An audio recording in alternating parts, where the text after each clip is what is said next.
Breaking news చూస్తున్నాం. Telugu Desam party Rajya Sabha అభ్యర్థులు సానా సతీష్, భాష్యం రామకృష్ణ, చింతకాయల విజయ్ రాజ్యసభ ఎంపీలుగా నామినేషన్లు దాఖలు చేశారు. రాజధాని ప్రాంతంలోని వెంకటపాలెం టీటీడీ వెంకటేశ్వర స్వామి ఆలయంలో ప్రత్యేక పూజలు నిర్వహించి అక్కడి నుంచి ముగ్గురు అభ్యర్థులు సైకిళ్లపై ర్యాలీగా అసెంబ్లీకి చేరుకున్నారు. వీరి నామినేషన్లను కూటమిలోని టీడీపీ, జనసేన, బీజేపీ ఎమ్మెల్యేలు బలపర్చారు. సానా సతీష్ రెండోసారి రాజ్యసభకు వెళ్తుండగా భాష్యం రామకృష్ణ, చింతకాయల విజయ్ తొలిసారి పెద్దల సభలోకి అడుగుపెట్టనున్నారు.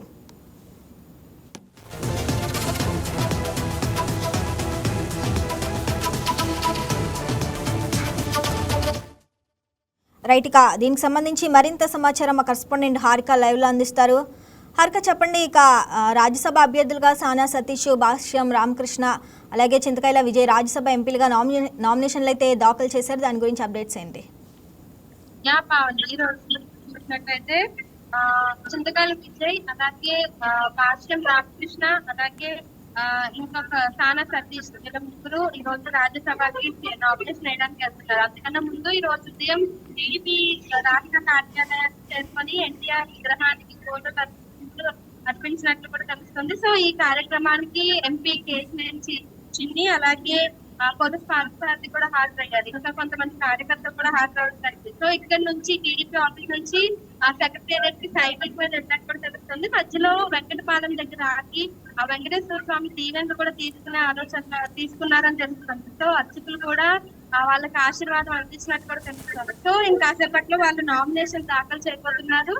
సో ఇంకా చూసినట్టయితే ఈ యాక్చువల్లీ ఈ రాజ్యసభ సీట్స్ అనేవి 4 సీట్లు, ఒకటి జనసేనకి ఇవ్వడం జరిగింది, ఇంకా 3 సీట్లు టీడీపీకి రావడం జరిగింది. ఈ 3 సీట్లలో ఫస్ట్ 2 సానా సతీష్ మళ్ళీ రాజ్యసభ ఆయనకి రావడం, అలాగే ఈసారి హెడ్ మాస్టర్ గా ఉండే భాష్యం రామకృష్ణకి టీడీపీ ఎప్పటి నుంచో కంటిన్యూ అవుతున్నారు. ఆయనకు ఒక గుర్తింపుగా ఈసారి రాజ్యసభ సీట్ అందించడం జరిగింది. సో ఇంకా 3వ సీట్ అనేది 3వ సీటుకి మాత్రం చాలా ఎక్కువ పోటీ ఉండడం జరిగింది. సో వర్లరామయ్య ఎస్సీ నుంచి వర్లరామయ్య కూడా పోటీ చేయడం జరిగింది. అయితే ఆయన కాకుండా పీసీ వర్గం నుంచి చింతకాయల విజయ్ కంటే ఈ సీట్ ఇవ్వడం జరిగింది. సో యూత్ ని ఒక మోటివేట్ చేసే విధంగా, అలాగే యూత్ ని ప్రేరేపించే విధంగా ఉండేటందుకు లోకేష్ టీం విధంగా ఈ చింతకాయల విజయ్ కి అయితే ఈసారి అవకాశం ఇచ్చినట్టు తెలుస్తుంది. సో ఆయన కూడా చింతకాయల విజయ్ కూడా చాలా ఆనందం వ్యక్తం చేస్తూ తమకు ఇచ్చిన బాధ్యత, కర్తవ్యం 100% నెరవేర్చి తీరుతానని కూడా చెప్తున్నారు. మరికొద్ది సేపట్లో సెక్రటేరియట్ అసెంబ్లీలో ఈ నామినేషన్ చేస్తున్నారని కూడా సమాచారం కావాలి. అంటే హారిక, సానా సతీష్కి అయితే రెండోసారి అవకాశం ఇవ్వటం వెనుక అసలు కారణాలు ఏమిటి? అంటే తొలిసారిగా మనం చూసుకుంటే భాష్యం రామకృష్ణ, అలాగే చింతకాయల విజయ్కు తొలిసారి రాజ్యసభ అవకాశం దక్కింది. అంటే వీరి నుంచి పార్టీ అసలు ఎలాంటి పాత్రను ఆశిస్తుంది? సో పావని, సానా సతీష్ కి మళ్ళీ రెండోసారి అవకాశం ఇచ్చారు రాజ్యసభ. ఆయనకి గడువు కాలం ముగిసినా కూడా మళ్ళీ ఆయనకి అవకాశం ఇవ్వడం జరిగింది. దీని గురించి పార్టీలో కూడా కొంతమంది అసహనం వ్యక్తం చేశారు. ఎందుకంటే తమకు మళ్ళీ అవకాశం రాలేదని కొంతమంది డైరెక్ట్ గా సీఎం చంద్రబాబు నాయుడు, అలాగే పల్లా శ్రీనివాస్ కూడా కాల్ చేసి తమకు ఎందుకు సీట్ రాలేదని అసహనం కూడా వ్యక్తం చేయడం జరిగింది. దానికి కూడా చంద్రబాబు నాయుడు అలాగే పార్టీలో పెద్దలు కూడా చెప్పడం జరిగింది. పార్టీ బలోపేతం చేసేందుకు, అలాగే వచ్చే ఎన్నికల దృష్ట్యా ఇట్లాంటి నిర్ణయాలు తీసుకున్నామని ఎవరిని కించపరిచే ఉద్దేశంగా ఈ రాజ్యసభ సీట్లు అనేవి ఇవ్వకుండా లేమని కూడా సీఎం చంద్రబాబు చెప్పడం జరిగింది. సో వాళ్ళకు కూడా నెక్స్ట్ వచ్చే ఎన్నికల దృష్ట్యా మంచి స్థానాలు కూడా ఇవ్వబోతున్నామని కూడా సీఎం సూచించినట్లు కూడా చెప్తున్నారు. సో నిన్న చూసినట్లయితే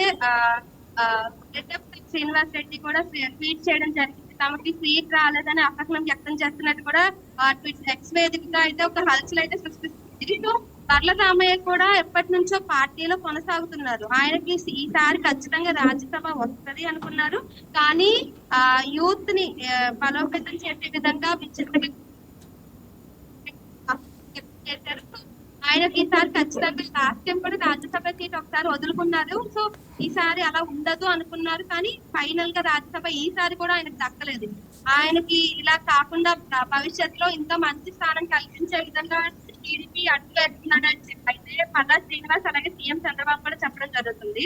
సో ఫస్ట్ టైం రాజ్యసభ సీట్లకి ఎంపికైన చింతకాయల విజయ్, అట్లాగే భాష్యం రామకృష్ణ కూడా పార్టీ నుంచి మంచి బలం అందుతుందని, రాజ్యసభ కూడా మంచి స్థానం, మంచి అవకాశం రాబోతుంది. మన టీడీపీ ఒక రాజ్యసభ స్థాయిలో ఒక మంచి గుర్తింపు తెచ్చుకోవాలన్న ఉద్దేశంతో వీళ్ళకి ఇచ్చినట్టు కూడా తెలుస్తుంది. Right Harika, thanks for the updates.